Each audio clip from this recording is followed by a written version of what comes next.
نحمده ونصلي على رسوله الكريم اما بعد بسم اللہ الرحمن الرحیم السلام علیکم ورحمۃ اللہ وبرکاتہ۔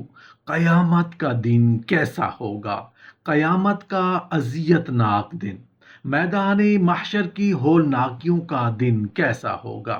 محترم ناظرین، اللہ کے فرما بردار بندے اپنے قبروں سے قیامت کے دن کیسے اٹھائے جائیں گے؟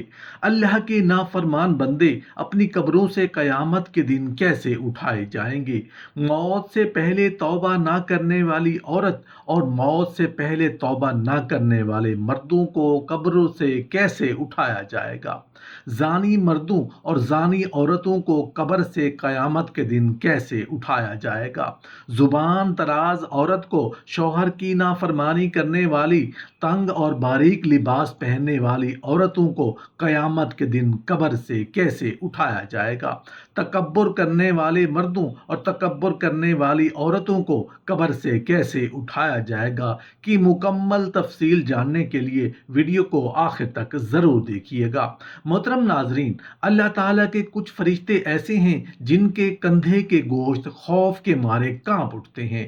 ان میں سے کوئی فرشتہ ایسا نہیں کہ اس کی آنکھوں سے کوئی آنسو نکلے، مگر وہ حالت قیام میں فرشتے پر جا گرتا ہے۔ اور کچھ فرشتے ایسے ہیں جب سے اللہ نے آسمان اور زمین کو پیدا کیا تب سے سجدہ میں سر نہیں اٹھایا اور نہ قیامت تک سر اٹھائیں گے۔ اور کچھ فرشتے رکوع میں ہیں، انہوں نے کبھی بھی سر نہیں اٹھایا اور نہ کبھی قیامت تک سر اٹھائیں گے۔ اور کچھ فرشتے صف بستہ ہیں جو اپنے صفوں سے کبھی نہیں ہٹے اور نہ قیامت تک ہٹیں گے۔ جب قیامت کا دن ہوگا، اللہ عز و جل ان کے سامنے تجلی فرمائیں گے تو یہ اللہ کی زیارت کریں گے اور عرض کریں گے، اے اللہ، جو آپ کی عبادت کا حق تھا وہ ہم ادا نہیں کر سکے۔ محترم ناظرین، حضرت جبرائیل علیہ السلام ہر دن نہر کوثر میں ایک غوطہ لگاتے ہیں، پھر کانپتے ہیں، جس کے ہر قطرہ سے ایک فرشتہ پیدا ہوتا ہے۔ اللہ کی مخلوق میں فرشتوں سے زیادہ کوئی مخلوق نہیں، کوئی چیز بھی زمین سے نہیں اگتی مگر اس کے ساتھ ایک موکل فرشتہ ہوتا ہے۔ محترم ناظرین، جب قیامت کی تمام چھوٹی بڑی نشانیاں پوری ہونا شروع ہو جائیں گی تو قیامت قائم ہو جائے گی۔ قیامت کی ابتدا سور پھونکنے سے ہوگی۔ سور ایک سینگ ہے جس میں پھونک ماری جائے گی۔ سور پھونکنے والے فرشتے کا نام حضرت اسرافیل علیہ السلام ہے۔ حضرت اسرافیل علیہ السلام جب سے پیدا ہوئے ہیں اللہ تعالیٰ کے حکم سے سور منہ میں رکھے ہوئے ہیں اور اسی انتظار میں ہیں کہ خالق کائنات کی طرف سے کب سور پھونکنے کا حکم ملے تو وہ سور پھونکے۔ حضرت اسرافیل علیہ السلام جب سور پھونکیں گے تو ان کے دائیں طرف حضرت جبرائیل علیہ السلام اور بائیں طرف حضرت میکائیل علیہ السلام ہوں گے۔ سور جمعہ کے دن پھونکا جائے گا۔ سور کی آواز اس قدر شدید ہوگی کہ جو شخص بھی سور کی آواز سنے گا وہ اپنی گردن ایک طرف جھکا لے گا اور دوسری طرف سے اٹھائے گا، یعنی بے ہوش ہو کر زمین پر گر پڑے گا۔ سب سے پہلے جو شخص سور کی آواز سنے گا وہ آدمی ہوگا جو اونٹوں کے حوض اور باڑہ کو درست کر رہا ہوگا۔ وہ سور کی آواز سنتے ہی گر پڑے گا اور دوسرے لوگ بھی جیسے جیسے آوازیں سنیں گے گرتے جائیں گے۔ سور کی آواز سننے والوں کو رسول اللہ صلی اللہ علیہ وسلم نے حسبنا اللہ و نعم الوکیل کہنے کی تاکید فرمائی ہے۔ سور 2 مرتبہ پھونکا جائے گا۔ پہلے سور کی آواز سنتے ہی لوگوں پر شدید گھبراہٹ طاری ہو جائے گی۔ جیسے جیسے سور کی آواز اونچی اور کرخت ہوتی جائے گی لوگ ہلاک ہونا شروع ہو جائیں گے۔ پھر اللہ تعالیٰ کے علاوہ تمام ذی روح ہلاک ہو جائیں گے۔ آسمان پھٹ جائے گا اور پگھلے ہوئے تانبے کی طرح سرخ ہو جائے گا۔ سورج اور چاند دونوں بے نور ہو کر اکٹھے کر دیے جائیں گے اور ستارے بے نور ہو کر بکھر جائیں گے۔ زمین اللہ تعالیٰ کے خوف سے بری طرح ہچکولے کھانے لگے گی۔ پہاڑ اس طرح ریزہ ریزہ کر دیے جائیں گے کہ بکھرے ہوئے گرد و غبار معلوم ہوں گے۔ دریاؤں اور سمندروں کا پانی آگ سے بھڑک اٹھے گا۔ سور پھونکنے سے پہلے جس پر موت نہیں آئی تھی وہ سب جاندار مر جائیں گے۔ جو سور پھونکنے سے پہلے فوت تو ہو چکے تھے لیکن ان کی روحیں ان کے جسموں میں لوٹا دی گئی تھیں، جیسے کہ انبیاء کرام علیہ السلام، تو ان پر صرف بے ہوشی طاری ہوگی۔ جنہیں اللہ پاک چاہے گا وہ بے ہوش بھی نہیں ہوں گے۔ جیسے چار بڑے فرشتے حوریں اور حضرت موسیٰ علیہ السلام، کیونکہ آپ علیہ السلام ایک بار بے ہوش ہو چکے تھے، اسی بے ہوشی کو اس کا بدلہ بنا دیا جائے گا۔ اسی طرح شہداء پر بھی سور پھونکے جانے کا کوئی اثر نہیں ہوگا۔ محترم ناظرین، بعض چیزیں ایسی ہیں جو کہ حضرت اسرافیل علیہ السلام کے سور پھونکنے سے بھی فنا نہیں ہوں گی۔ ان میں اللہ رب العزت کی ذات باری تعالیٰ، عرش قدسی، لوح قلم اور جنت و دوزخ اور ان دونوں میں موجود تمام چیزیں اور ارواح بھی فنا نہیں ہوں گی۔ پہلی مرتبہ سور پھونکنے کی وجہ سے جب تمام مخلوق ختم ہو جائے گی اور صرف اللہ رب العزت کی ذات باقی رہ جائے گی تو اللہ تعالیٰ اپنی دائیں قدرت سے آسمان کو لپیٹ کر ارشاد فرمائے گا، میں بادشاہ ہوں، دنیا میں بادشاہ بننے والے آج کہاں ہیں؟ دنیا میں متکبر بننے والے آج کہاں ہیں؟ پھر اللہ تعالیٰ بائیں دست قدرت سے زمین کو لپیٹ لے گا اور پوچھے گا، میں بادشاہ ہوں، دنیا میں جبار بننے والے آج کہاں ہیں؟ اور جو دنیا میں متکبر بننے والے آج کہاں ہیں؟ حضرت عبداللہ ابن عمر رضی اللہ تعالیٰ عنہ بیان کرتے ہیں کہ رسول اللہ صلی اللہ علیہ وآلہ وسلم نے ارشاد فرمایا، اللہ رب العزت جب ساری مخلوق کی روح قبض فرما لے گا اور اس کی ذات کے علاوہ کوئی باقی نہیں رہے گا تو اس وقت اللہ تبارک و تعالی 3 مرتبہ ارشاد فرمائے گا، آج کے روز بادشاہی کس کی ہے؟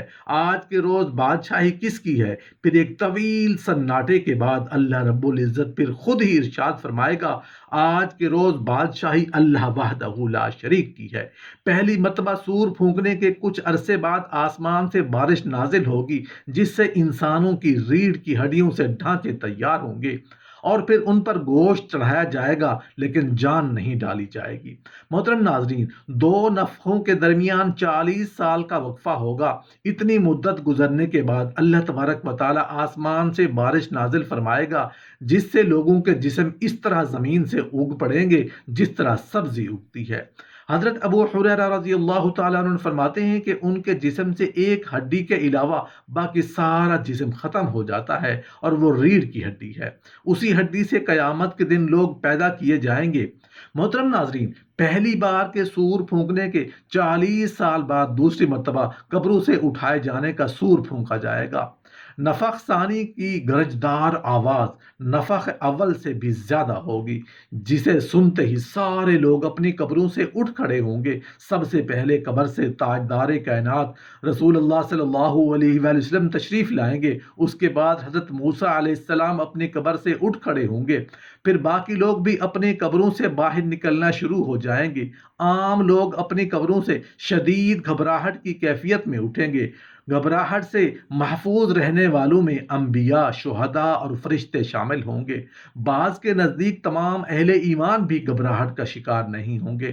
جس آدمی کو جانور نے کھایا ہوگا وہ جانور کے پیٹ سے اٹھے گا، جو آدمی پانی میں ڈوبا ہوگا وہ پانی سے اٹھے گا، جس کی راکھ ہوا میں اڑائی گئی ہوگی وہ ہوا سے اٹھ کھڑا ہوگا۔ لوگ اپنی قبروں سے بکھری ہوئی چڑیوں کی مانند اس حال میں اٹھیں گے کہ ان کی آنکھیں ذلت و رسوائی کی وجہ سے جھکی ہوئی ہوں گی۔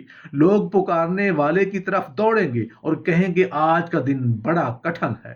محترم ناظرین، حضرت عائشہ صدیقہ رضی اللہ تعالی عنہ بیان فرماتی ہیں کہ میں نے رسول اللہ صلی اللہ علیہ وآلہ وسلم کو فرماتے ہوئے سنا کہ لوگ قیامت کے دن ننگے پاؤں، ننگے بدن اور ختنہ کے بغیر اکٹھے کیے جائیں گے۔ میں نے کہا یا رسول اللہ صلی اللہ علیہ وسلم، کیا سب مرد اور عورتیں ایک دوسرے کی طرف نہیں دیکھیں گے؟ رسول اللہ صلی اللہ علیہ وسلم نے فرمایا، اے عائشہ، وہ دن اس قدر سخت ہوگا کہ کسی کو ایک دوسرے کی طرف دیکھنے کا ہوش ہی نہیں ہوگا۔ بعض لوگ اپنی قبروں سے گونگے، اندھے، بہرے، اوندھے منہ اٹھائے جائیں گے۔ جو شخص اندھا ہو کر اٹھے گا وہ کہے گا، اے میرے پروردگار، تو نے مجھے اندھا کر کے کیوں اٹھایا ہے؟ میں تو دیکھنے والا تھا۔ ارشاد باری تعالی ہوگا، جس طرح ہماری آیات تمہارے پاس آئیں اور تو نے انہیں بھلا دیا، اسی طرح آج تجھے بھی چھوڑ دیا جائے گا۔ قبروں سے نکلنے کے بعد لوگ گھبرائے ہوئے پھر رہے ہوں گے، لوگ کہیں بچ کر نہیں جا سکیں گے۔ قبر سے اٹھتے ہی 2 فرشتے ہر انسان کو دبوچ لیں گے اور پھر اسے ہانک کر میدان حشر تک لے جائیں گے۔ دنیا میں میت پر نوحہ اور بین کرنے والی وہ عورت جس نے مرنے سے پہلے توبہ نہیں کی ہوگی، وہ اپنی قبر سے اس حال میں اٹھائی جائے گی کہ اس کے جسم کے اوپر گندھک کا لباس ہوگا اور وہ اپنے جسم کو کھجلی کر کے زخمی کر رہی ہوگی۔ کافر اپنی قبروں سے بڑی ذلت و رسوائی کے ساتھ اٹھیں گے، ان کی آنکھیں جھکی ہوئی ہوں گی، وہ اپنے مقام حساب کی طرف دوڑے جا رہے ہوں گے۔ اہل ایمان اپنی قبروں سے بے ریش، بے مونچھ اور سرمگی آنکھوں کے ساتھ 30 سال کی عمر کے ساتھ اٹھیں گے۔ ہر آدمی قیامت کے دن اپنی قبر سے موت والی حالت میں اور نیت کے ساتھ اٹھے گا۔ ہر آدمی اسی عقیدے کے ساتھ دوبارہ زندہ ہوگا جس عقیدے پر وہ مرا تھا۔ انسانوں کے ساتھ ساتھ تمام وحشی جانور بھی زندہ کیے جائیں گے۔ شہید اپنی قبر سے شہادت کے عالم میں بہتے ہوئے خون کے ساتھ اٹھے گا۔ جو شخص اللہ کی راہ میں زخمی ہوا وہ قیامت کے روز اس حال میں آئے گا کہ اس کے خون کا رنگ تو خون جیسا ہی ہوگا، لیکن اس سے کستوری کی خوشبو آ رہی ہوگی۔ احرام میں فوت ہونے والا حاجی اپنی قبر سے تلبیہ کہتے ہوئے اٹھے گا۔ لوگ ننگے پاؤں اور ننگے بدن اکٹھے کیے جائیں گے۔ سب سے پہلے جسے جنت کا لباس پہنایا جائے گا وہ حضرت ابراہیم علیہ السلام ہوں گے۔ وہ جنت کے لباس میں ہوں گے اور ان کے لیے ایک کرسی لا کر عرش الہی کی دائیں جانب رکھ دی جائے گی۔ کہا جاتا ہے کہ جب حضرت ابراہیم علیہ السلام کو آگ میں ڈالا گیا تو ان کے کپڑے اتار لیے گئے تھے، اسی لیے قیامت کے روز سب سے پہلے انہیں کپڑے پہنائے جائیں گے۔ پھر تاجدار انبیاء رسول اللہ صلی اللہ علیہ وآلہ وسلم کے لیے جنت سے لباس لایا جائے گا اور پہنا دیا جائے گا۔ یہ جنتی لباس کسی دوسرے آدمی کو نہیں پہنایا جائے گا۔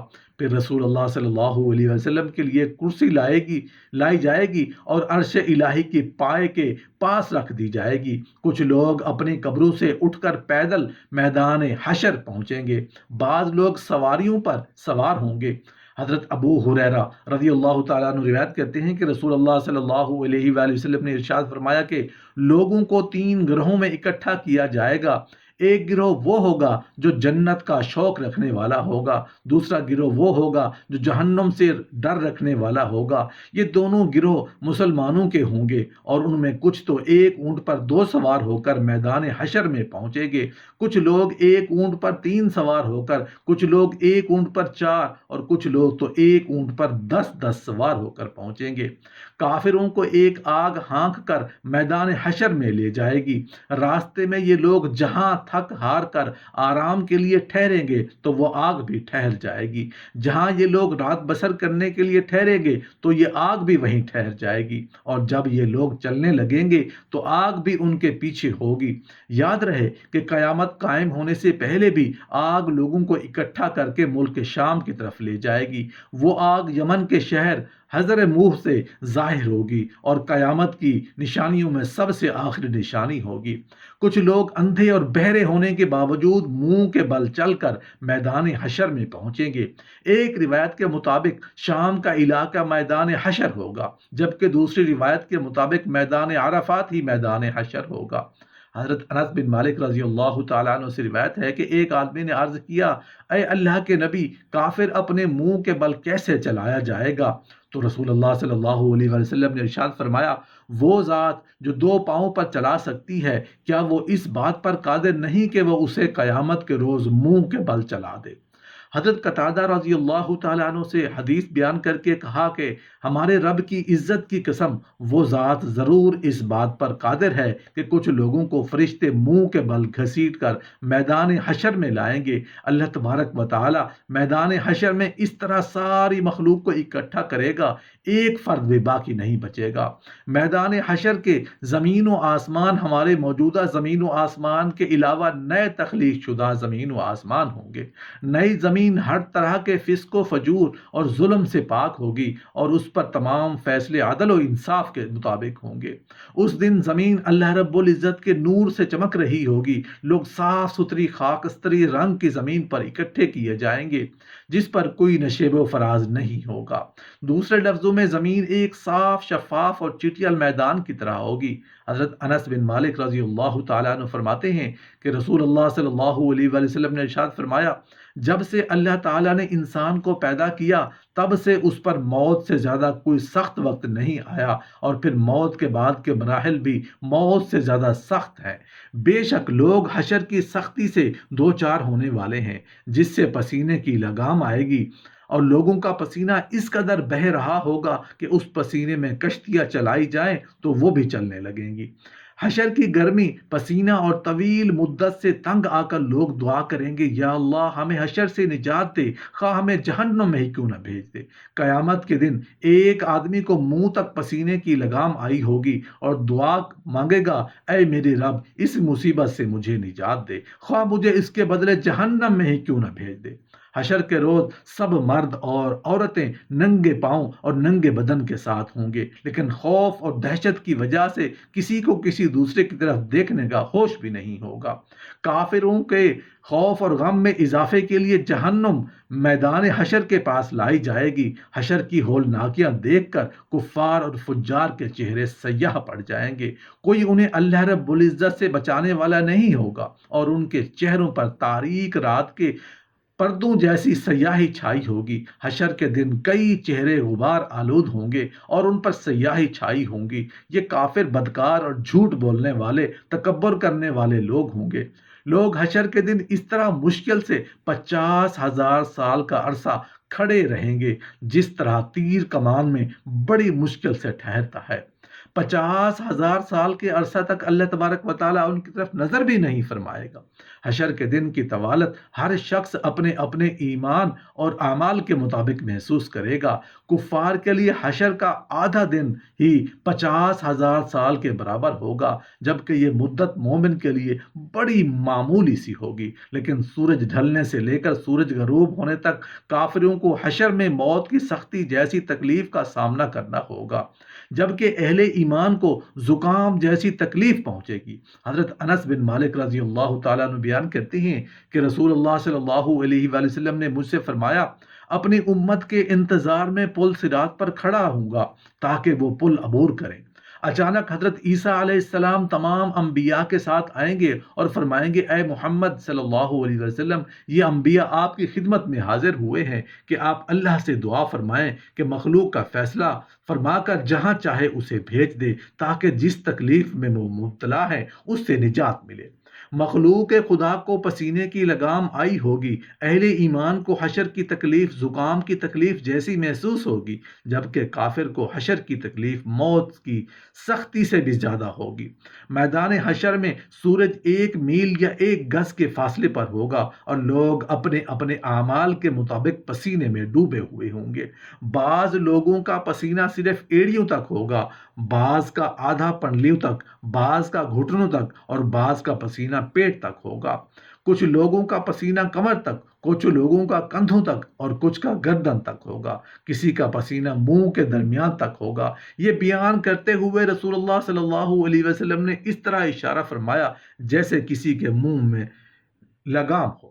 قیامت کے روز ہر شخص کا پسینہ زمین میں 70 باہ یعنی تقریباً 140 میٹر تک پھیل جائے گا۔ حشر کے دن نیک اعمال ہر طرح کی ہولناکیوں سے محفوظ رہیں گے۔ 7 آدمیوں کو اللہ جل شانہ اپنے عرش کا سایہ مہیا کرے گا، جب اس کے عرش کے سائے کے علاوہ کہیں سایہ نہ ہوگا۔ یا اللہ پاک، ہم مانتے ہیں ہم گنہگار ہیں، ہم ظالم ہیں۔ ظالم کیسے ہیں کہ ظلم بھی اپنی جانوں پر خود کیا ہے۔ یا اللہ، اگرچہ ہم ظالم ہیں، تیرے احکام کا مذاق اڑاتے ہیں، تیرے احکام کی خلاف ورزی کرتے ہیں، یا اللہ آپ ہر چیز سے باخبر ہیں۔ یا اللہ ہماری نافرمانی اپنی جگہ، یا اللہ تو خوب جانتا ہے کہ ہم کمزور ہیں، گناہ کے پتلے ہیں۔ یا اللہ اپنے کیے پر شرمندہ ہے، توبہ کرتے ہیں، معافی مانگتے ہیں۔ یا اللہ ہمیں کمزور سمجھ کر اپنی رحمت سے ہمیں بخش دے، معاف فرما دے، بے شک تیری رحمت تیرے غضب پر غالب ہے۔ یا اللہ مجھے، میرے بچوں کو، میرے گھر والوں کو، میرے دوست احباب کو اور رشتہ داروں کو، اہل محلہ، اہل علاقہ اور عالم اسلام کو بخش دے، معاف فرما دے۔ موت کی سختی کو آسان فرمانا، قبر کے مراحل کو سب کے لیے آسان فرمانا، میدان محشر کی ہولناکیوں سے محفوظ فرمانا اور بروز قیامت اپنی رحمت کے خاص سایہ میں جگہ عطا فرمانا اور جنت کا مستحق بنانا۔ آمین یا رب العالمین۔